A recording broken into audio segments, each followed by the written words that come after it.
universe stops growing one day, we'll end up with another big bang potentially. If the lion in the jungle is no longer growing and is the strongest, it starts to become weaker and then is killed off. Yeah. If a tree is no longer growing in nature, it is slowly but dying. So if there is not growth, there is death. And that's the same with our relationships. That's the same with our money. That's the same with our mind. And in business, growth is depicted by profit.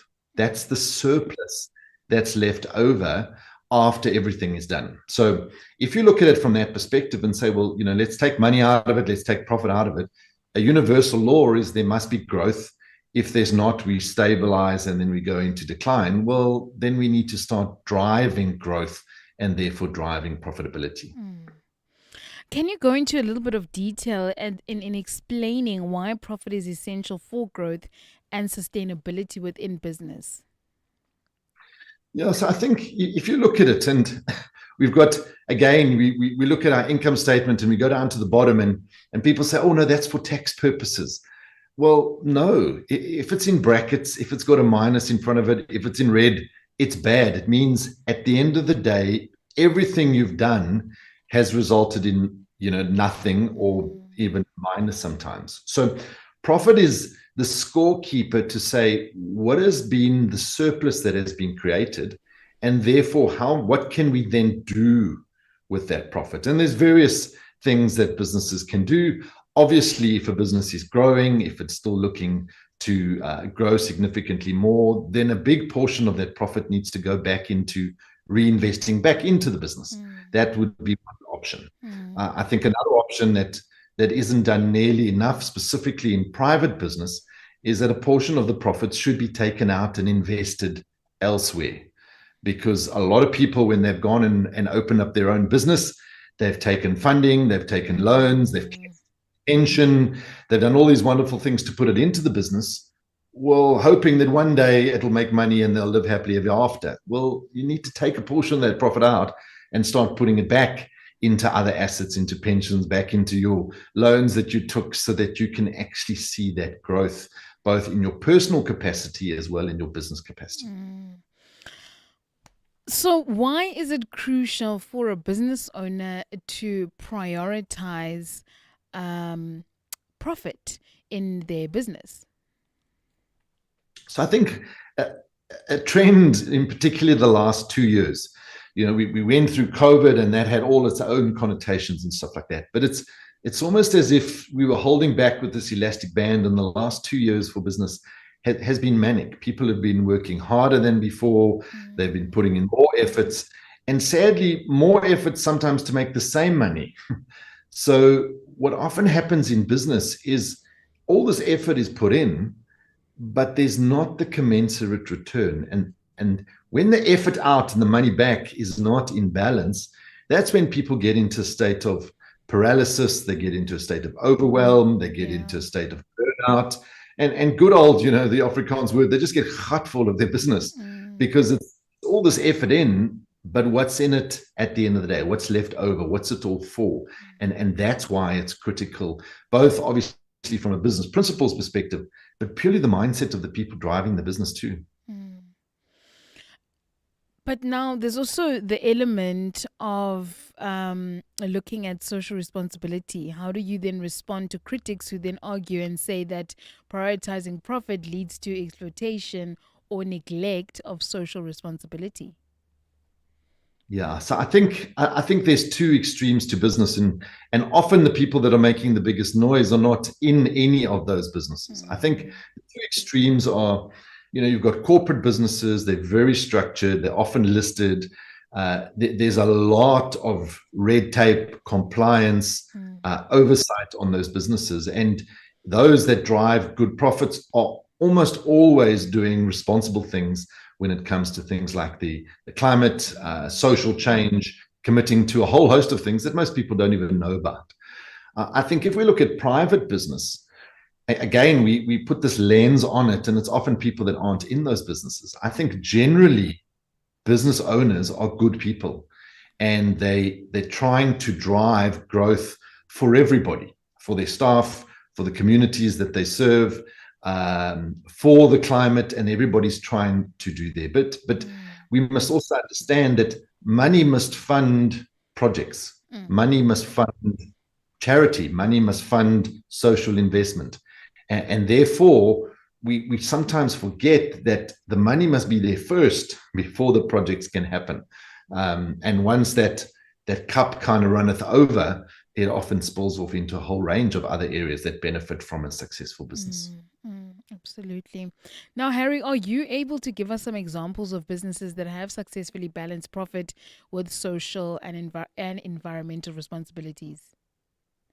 Well, I think if you look globally, on big business side, a lot of businesses are going for net zero by 2030. They want to have zero carbon inputs, to at least be neutral. I think there's a big trend in that. So you see that happening more and more, even at big business. But I think in the private kind of business owner space that we work with and that we coach literally hundreds of clients around the country, I think we've seen many of that. Businesses closing on busy days of theirs to actually take their staff and their families to go have a sports day and celebrate a year of great work.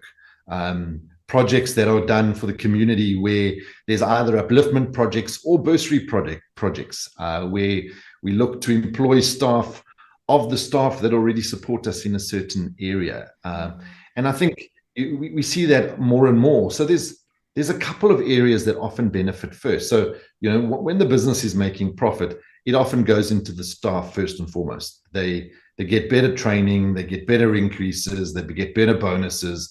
That's normally the first thing. Charity starts at home. It then filters into their families, and then into the communities. And the communities is a range of different things. I think one is employment. Generally speaking, smaller businesses, private businesses don't export talent in from a different side of the country.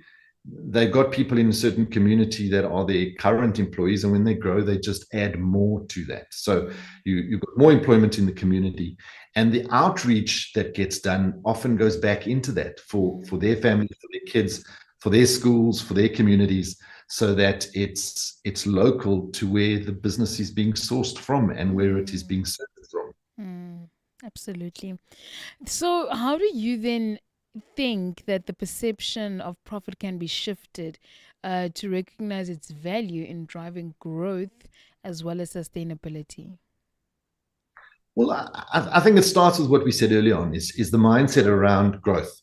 If there's not growth, there is death. Okay. And everybody wants their business to survive. Everybody wants to one day be able to maybe sell it or pass it on to management or to your children or something like that. So start with the fundamentals that, okay, if I'm currently not growing, if there's not profit and commensurate profit, then I need to change that. I think that's the first thing from a mindset perspective.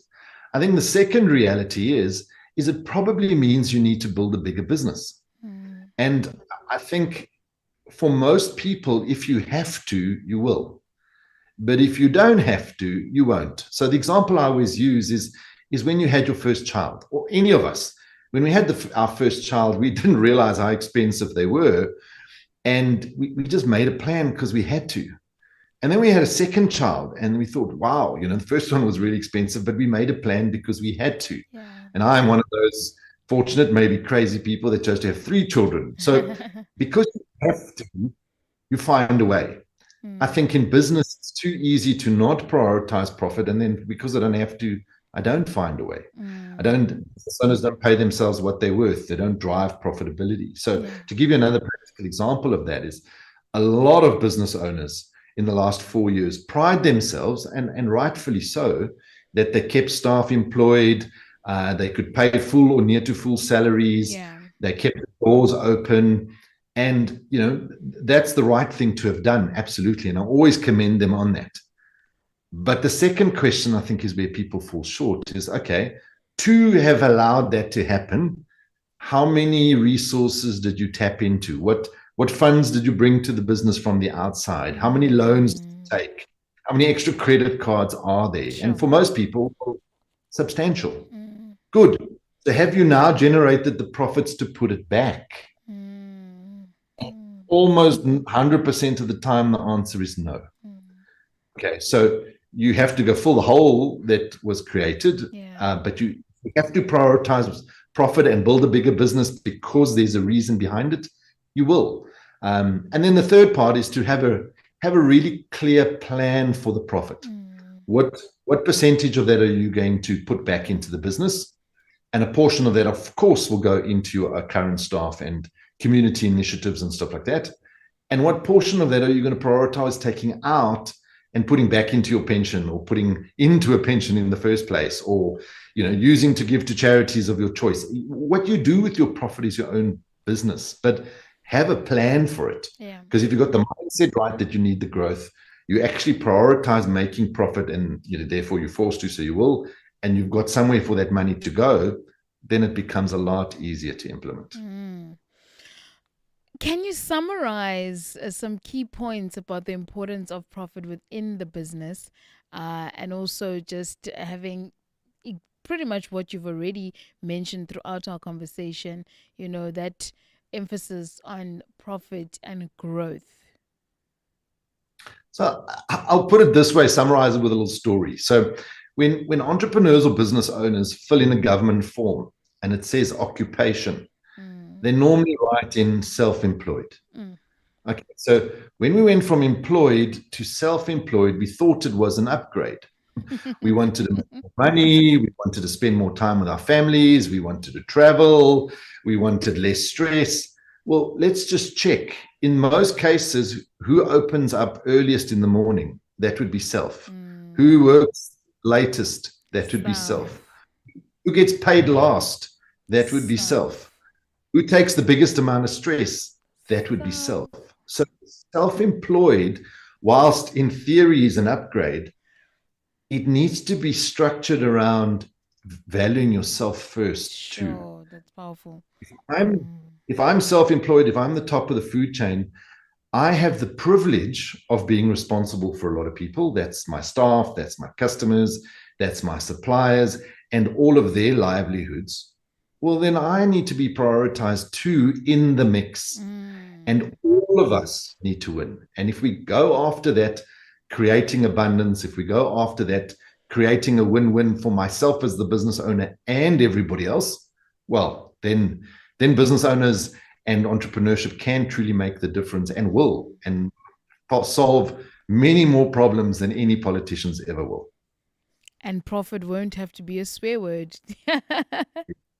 We look forward to making some and even giving to SARS what's due to them, because you Mm. would have made it. So then you're happy to give a portion of it back Indeed. into.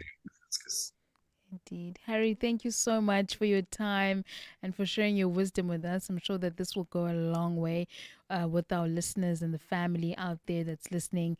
Thank you. And we hope that we'll have more conversations with you in future. Good. Thanks very much. Thank Have a great rest of the you too. Bye bye. Thank you so much.